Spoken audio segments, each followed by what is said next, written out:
हम जिस सिस्टम का जिक्र कर रहे हैं, क्यों कोई भी उसी सिस्टम में समा जाता है।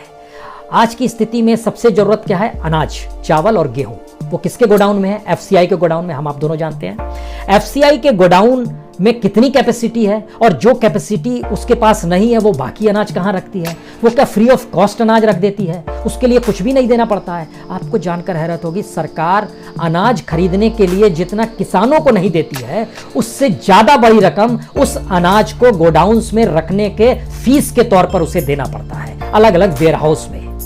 यह भी इसी सिस्टम का हिस्सा हो गया। अब इसका बड़ा शानदार हिस्सा जहन में निकल कर आया कि जरा हमने सोचा कि जरा पता लगाया जाए कि दरअसल स्थिति इस देश के भीतर की है क्या। आपको जानकर हैरत होगी, इस देश में टोटल एफसीआई के मार्फत जो गोडाउन्स हैं जिसमें वो अनाज रखती है, वह 383.58 यानी 383 लाख टन अनाज वो रख सकती है। 3.58 लाख टन अनाज रखने की कैपेसिटी उसकी है। अच्छी बात है, लेकिन इसमें एफसीआई के गोडाउन खुद के कितने हैं? उसकी अपनी कैपेसिटी सिर्फ 127 लाख टन की है। जी, सिर्फ 127। बाकी तकरीबन 255 लाख टन वह वैसी जगहों पर रखती है जहां उसको रखने का पैसा देना पड़ता है। यानी स्टेट गवर्नमेंट के हाथ में आता है लगभग 6.5 लाख टन। जो सेंट्रल वेयरहाउस कॉरपोरेशन है उसके पास कैपेसिटी है लगभग 31,15,000 टन रखने की। जो स्टेट वेयरहाउस कॉरपोरेशन है उसके पास है लगभग 90,70,000 टन रखने की। जो पीईजी जो होता है यानी प्राइवेट एंटरप्रेन्योर्स गारंटी जो होती है उसके पास सबसे ज्यादा इंफ्रास्ट्रक्चर है, गोडाउन्स, 115 लाख टन रखने की कैपेसिटी उसकी। लेकिन यहीं से एक दूसरा सवाल होता है कि आखिर सरकार पैसा कितना देती है। आपको जानकर हैरत होगी कि सरकार को जो पैसा देना पड़ता है वह 50 किलो की एक बोरी एक महीने तक अगर रखते हैं तो उसके लिए 5 रुपए 21 पैसे देने पड़ते हैं एक बोरी के लिए। और अब आप सोचिए कि जितनी बड़ी तादाद में अलग अलग राज्यों के गोडाउन्स में जो प्राइवेट सेक्टर के हाथ में जो वेयर हाउस में सरकार पैसा देना कितना पड़ता है। सरकार को कुल मिला के इस गोडाउन्स में अगर सारा भर दिया जाए तो प्राइवेट सेक्टर के हाथ में जिनको पैसा देना है उसमें 255,81,000 टन के अनाज का पेमेंट जो उसको करना पड़ेगा सिर्फ एक महीने का रखने के लिए, वह है 266,55,000 रुपए, 266.55 करोड़। इतना पैसा उसको देना पड़ता है एक महीने का अनाज रखने के लिए। इसके भीतर जब घुसिएगा आप, इसके भीतर घुसने का मतलब यह है कि अलग अलग राज्यों को देखना शुरू कीजिए। जैसे बिहार है, बिहार में एफसीआई के गोडाउन्स की कुल अपनी जो कैपेसिटी है वह लगभग 3,66,000 टन की रखने की है। लेकिन प्राइवेट जो उसको पेमेंट करना पड़ता है वह 6,06,000 टन का पेमेंट करना पड़ता है, और ये पेमेंट लगभग 6,41,00,000 का होता है।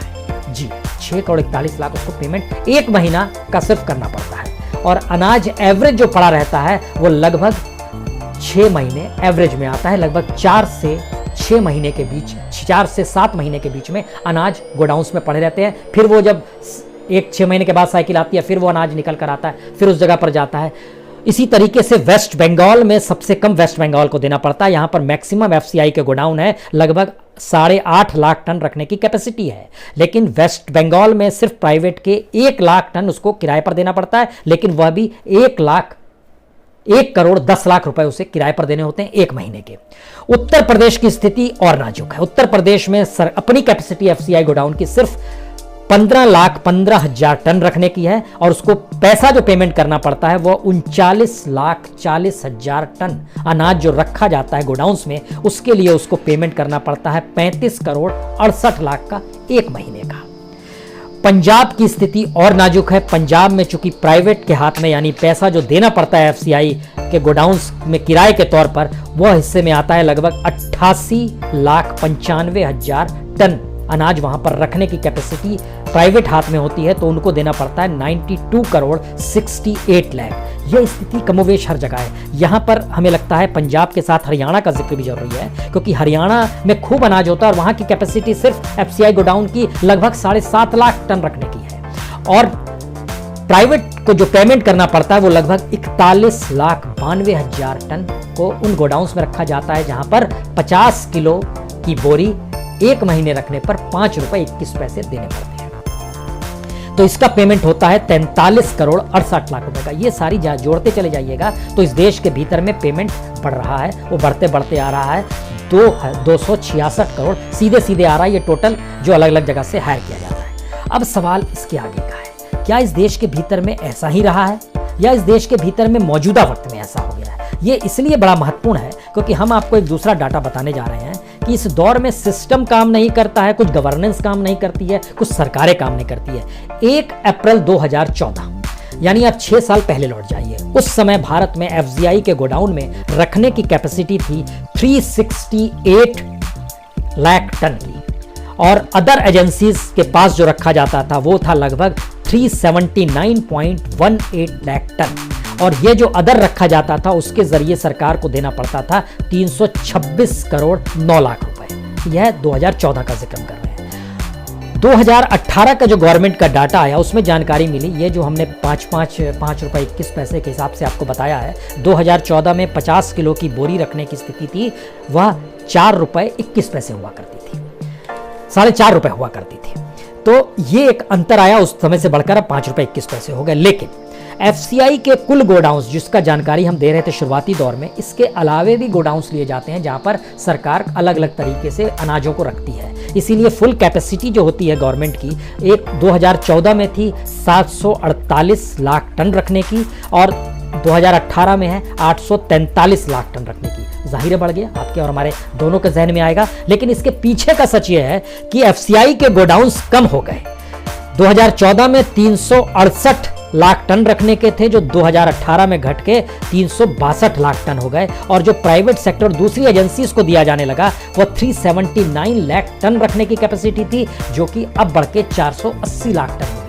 यानी इसका एक मतलब यह है कि यह भी क्या एक खेल है कि अलग अलग जगहों पर क्रिएट कर दिए गए गोडाउंस, और गोडाउंस अपने ही लोगों को दे दिया जाए कि हम आपको पेमेंट देंगे और गोडाउंस बनाइए, तो सरकार का माल और एफसीआई का माल तुरंत वहां पर पहुंचने लगेगा, और एक ऐसी स्थिति आएगी कि सरकार का इतना पैसा जो गोडाउंस पे खर्चा हो रहा है, अगर सरकार ने इस दौर में अपने पैसे से और अपनी जमीन से, हर राज्य में उसकी अपनी सरकारें रहती हैं, एक सहमति तो बनी जाएगी गोडाउंस के फूड ग्रेन्स को रखने के लिए, उसके लिए जमीन अलॉट कर किया जाए और एक सहमति बने स्टेट सेंटर के बीच में।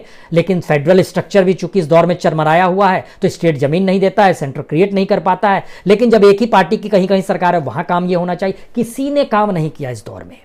किसी से मतलब है कोई भी सरकार रही हो, मौजूदा वक्त की हो या पहले की सरकार हो, क्योंकि एक सिस्टम काम ऐसा कर रहा था जिसमें जो प्राइवेट सेक्टर के गोडाउंस हैं उनको पेमेंट हो रहा है हर महीने लाखों रुपए, करोड़ों रुपए उनको पेमेंट हो रहा है, तो उसका एक अपना नेक्सस है, उसका दबाव अपने तरीके से काम करता है। एफसीआई अपने तरीके से काम कर रहा है, उसके सामने संकट है कि जो उसके अपने गोडाउंस की परिस्थिति है वो बड़ी नाजुक स्थिति है। अब 2 दिनों से पूरे नॉर्थ इंडिया में बारिश हो रही है, धूल चल रही है। खुले में रखने की स्थिति में जो एफसीआई के गोडाउंस है उसमें लगभग 27% ओपन गोडाउंस है, यानी वो सीधे आसमान के नीचे होते हैं। और कई जगहों पर आपने देखा होगा प्लेटफॉर्म पे अनाज यूं ही रखा हुआ है, वह भी गोडाउन के हिस्से में आता है। कुछ जगहों पर आपने देखा होगा प्लास्टिक से ढक दिया जाता है, वह भी गोडाउन की कैटेगरी में ले आया गया है। कितना अनाज भी बर्बाद हुआ। इसका मतलब ये है कि जो इंफ्रास्ट्रक्चर है हमारे देश के भीतर का, उसमें अगर कोई कुछ कह देता है कि हमने इतना इस रूप में काम किया है, तो हमें लगता है कि इसको जांचना परखना तो होगा, क्योंकि कोई दबाव किसी रूप में सरकार पे काम करेगा तभी तो वो सिस्टम को सुधारेगी। और अगर हम ये मान लेंगे कि सरकार ने जो कह दिया वो सब कुछ ठीक ठाक है जी और बहुत अच्छा है और अब हमें बताना है कि इससे बेहतर कुछ हो ही नहीं सकता है, तो इसका मतलब है कि हम बेसिक स्ट्रक्चर को देखने की स्थिति में नहीं आ रहे हैं। और इसी का असर होता है कि जब आप जमीन पर उतरते हैं तो वहां पर चाहे वो मजदूर हो, चाहे ग्रामीण महिला हो, चाहे किसान हो, चाहे वह दिहाड़ी मजदूर हो, चाहे किसी भी तबके का, और अब तो ये स्थिति बढ़ती चली जा रही है, इसमें अब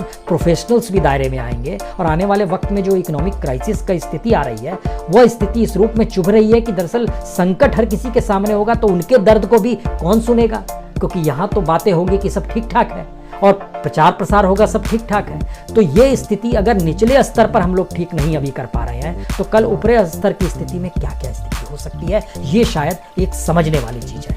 आखिर में हमको लगता है पता नहीं किन बातों का जिक्र होना चाहिए। सीआईआई की एक रिपोर्ट आई, उस रिपोर्ट ने बहुत साफ तौर पे बता दिया कि 39% फैक्ट्रीज जो है कच्चा माल नहीं आ रहा है, कामकाज शुरू नहीं कर पा रहे हैं, ना मजदूर मिल पा रहे हैं। 23% ने कहा, 42% ने कहा सिस्टम ऐसा है जहां पर कर्मचारियों को ही पास नहीं दे पा रहे हैं, कंपनियों को परमिट नहीं मिल पा रहा है। ये सारे संकटों के बीच में लॉकडाउन कल खुलेगा तो क्या स्थिति होगी। और आखिरी बात, लेबनान में कल के दिन लॉकडाउन को तोड़ते हुए बड़ी तादाद में लोग सड़कों पर आ गए। उनका ये कहना था कि इस देश की इकोनॉमी को इतना गिरा दिया गया है, किन्होंने गिराया है? देश के सत्तारूढ़ संभ्रांतों ने इकोनॉमी धराशायी कर दी है और वहाँ की मुद्रा डॉलर के मुकाबले नीचे होती चली जा रही है। स्थिति बिगड़ गई है, लोग बाहर निकल, फिर उन्हें वापस भेजा गया, लेकिन स्थिति नाजुक है। यही वो सिस्टम है जिसको ठीक करने की जरूरत है।